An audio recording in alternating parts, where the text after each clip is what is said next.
warahmatullahi wabarakatuh. Alhamdulillahirabbil alamin wassalatu wassalamu ala asyrofil anbiya'i wal mursalin wa sallallahu ala maulana Muhammad wa ala alihi wa sahbihi ajmain. Amma ba'du. Oke, guys. Maafkan dengan taplak meja yang ada di kepala saya. Atau kafai atau asimah atau apapun itu. Gue seneng sama warna ini bukan karena Salmannya, tapi ini karena merah putih. Oke? Gue benci sama Salman. Gue gak suka. Oke, welcome to Blackboard. Di hari ini kita akan membahas tentang orang tua cacat. Menjadi orang tua yang cacat. Oke. Gini guys. Sesuai dengan video yang sekarang lagi viral-viralnya. Ya, stylinnya di sini. Sambil bicara aja kita nggak apa-apa ya. Biar cepat. Jadi ya kontroversi Nikita Mirzani yang lagi boomingnya ya. Masalah marah-marahnya si anaknya Loli sama emaknya memiliki tabiat yang sama kalau marah-marah. Jadi di video ini nih nggak apa-apa, style aja langsung memperlihatkan persamaan gitu, persamaan antara bagaimana cara mereka marah gitu, mirip-mirip lah mereka marahnya. Ya kita lihat aja langsung style tuh, tuh, dari ekspresinya. Sakit tuh. Ya, unggahan tersebut katanya mengundang respon warganet langsung. Ya, jadi buah jatuh nggak jauh dari pohonnya ya guys. Sebenarnya dari sini banyak banget yang membela dari pihak keduanya tuh kayak sama rata ya. Jadi mereka pengen banget.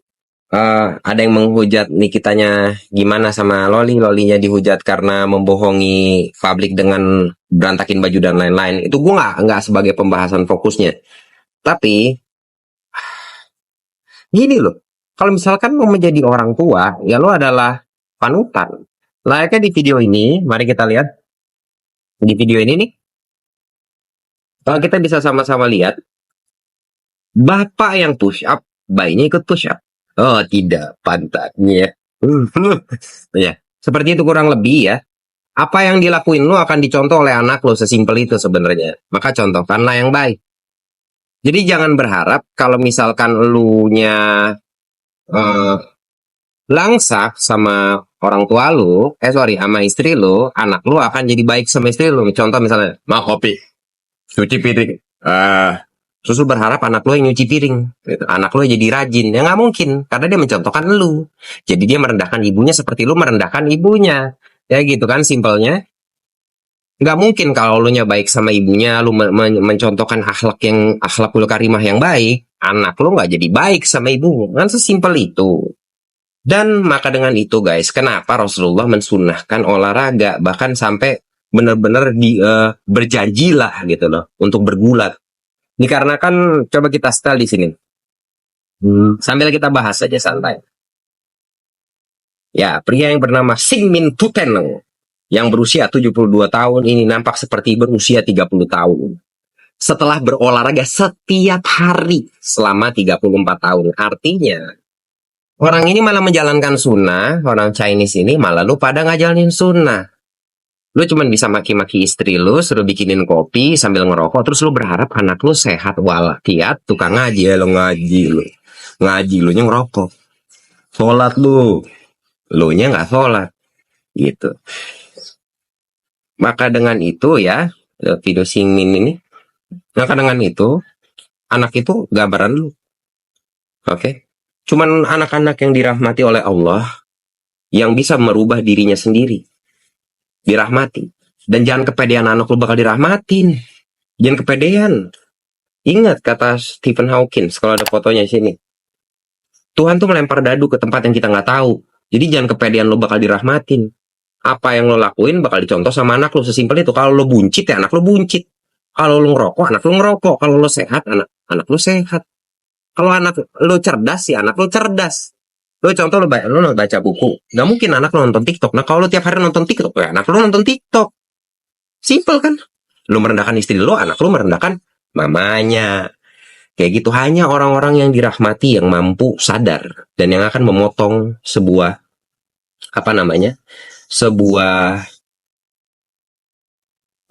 garis ya, garis yang rusak lu pada buat gitu. Cuman orang-orang yang dirahmati aja tuh. Menyangkut dengan ini, mari kita taruh fotonya di sini kalau ada fotonya. Ya, jadi di sini tertulis nih. Untuk bisa hidup hari ini kamu membutuhkan 2 orang tua, 4 kakek nenek, 8 kakek buyut, 16 kakek buyut kedua, ya terus baca terus sampai bawah 2400 apa segala itu.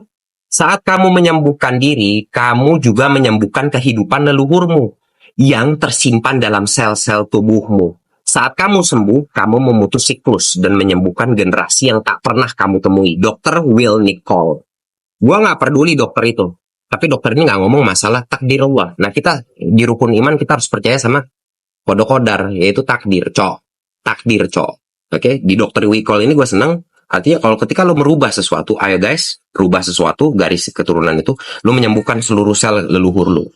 Seperti itu. Menyangkut dengan itu ya, jangan berharap lo punya anak bakal kayak begini nih, stylein videonya. Nah, style, sama-sama kita lihat. Allahu Akbar, tuh. Khusyuk. When your iman is stronger than a rocket. Jadi pada saat ada roket, ini imam ini lagi sholat, tapi dalam serangan, ada yang kaget tuh langsung set. Tuh, ada yang kabur, ya. Tuh, tentara ini, ya makanya kalau tentara tuh pasti punya mentality yang baik ya, insya Allah. Apalagi kalau disertakan oleh iman, kayak gitu. Ya bisa dilihat ya tuh, bagaimana iman dia. Padahal roket lagi nembak-nembakin. Dan jangan lu berharap anaknya kayak gini. Setelah videonya, jangan lu berharap anak lu kayak begini. Lu tukang rokok, buncit, najong, anjir. Cuman ngurusin apa ya? Lu sangka lu kasih makan udah cukup sama lu sekolahin. Itu bukti yang tadi tuh di video pertama. Gitu loh. Tuh lihat kan, dia hebat lah, hebat ya orang ini. Lu kasih makan, lu sekolahin di UK udah cukup. Kasih sayang itu better. Your time need it. Your son is need your time, cok. Ajak ngomong anak lu, ajak bercanda, kritikin perutnya. Begitupun emaknya, kritikin emaknya. Bercanda bersama. Oke? Okay? Itulah sunnah. Rasulullah indah, nggak kayak pada pakai imamah segede-gede 10 meter merendahkan istri. Atau pakai peci yang songkoknya kalau sampai kayak yang ke atas itu, lu tau kan yang muter-muter itu. Kagak ada yang ikutin sunnah. Itulah pentingnya sunnah. Sunnah dan Al-Quran. Oke, menyangkut dengan ini kita bacakan yang terakhir tentang bagaimana cara tanggung jawab anak. Ya, terkait tentang hal ini kita bacain langsung. Ini gua nggak bacain hadis karena di hadis kebanyakan sunnah tentang taat kepada orang tua, tapi nggak dijelasin bagaimana tanggung jawab orang tua terhadap anak. Mari kita bacain langsung ya dari Al-Anfal. Karena apa yang telah ditakdirkan untukmu, maka itulah amanah yang harus ditunaikan. Taruh di sini. Ayat 27-28, amanah mendidik anak tidaklah ringan. Maka jagalah amanah dengan sebaik-baiknya sebab Allah menjanjikan balasan pahala yang besar bagi orang-orang yang senantiasa memelihara amanah.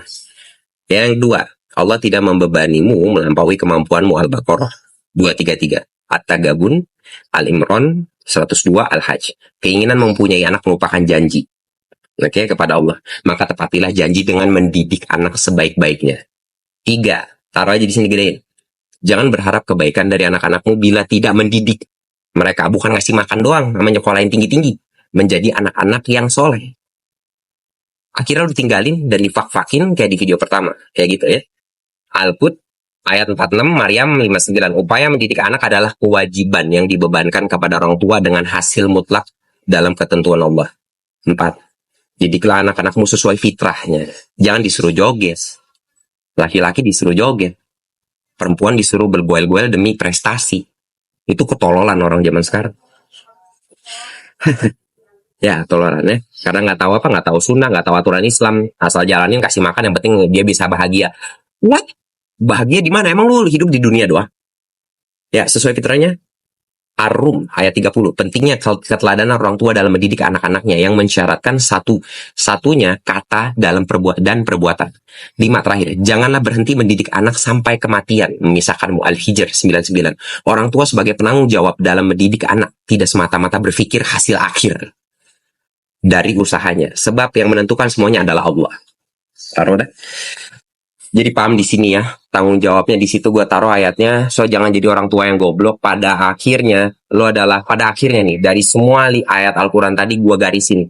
Fokus sama diri lo, cowok. Kita mendidik anak tuh dari diri kita. Kerenin dulu diri lu, kerenin diri lu, anak lu ngikutin lo kalau lo keren. Bahkan orang lain pun ngikutin lo kalau lo keren. Bukan anak lo aja. Oh, my daddy is cool, like a Batman, like a Flash or everything. But if you are buncit like a badut, terus ngoceh dong, dosa lo, bisa gitu dong. Kagak bisa definisin arti dosa dan apa efek kedepannya gitu. Apa efek kedepannya untuk kehidupan dia. You are a fucking shit. Oke, agak situ aja. Maaf banyak salah kata, memang banyak banget. Gue emosi banget ya, karena sebenarnya pendidikan saat ini yang dibutuhin untuk orang tua, bukan untuk anak aja. Jangan lupa untuk subscribe ya sayang. Aku gerah pakai ginian. Love and peace forever. Love you all. Bye. Ya, berhubung dengan aku lupa satu hal ingin disampaikan bagi anak-anak yang masih menjadi tanggung jawab orang tua. Bukan berarti video ini membiarkan kalian tidak taat kepada orang tua. Akan tetapi justru jika kalian tahu tentang sunnah dan Al-Quran, begitupun kebenaran, kalian akan mengingatkan. Bukan malah tidak taat kepada orang tua atau bakti. Satu hal lagi, jika kalian bingung tentang sunnah dan Al-Quran, silakan request di komen dan nonton Blackwood. Wassalam.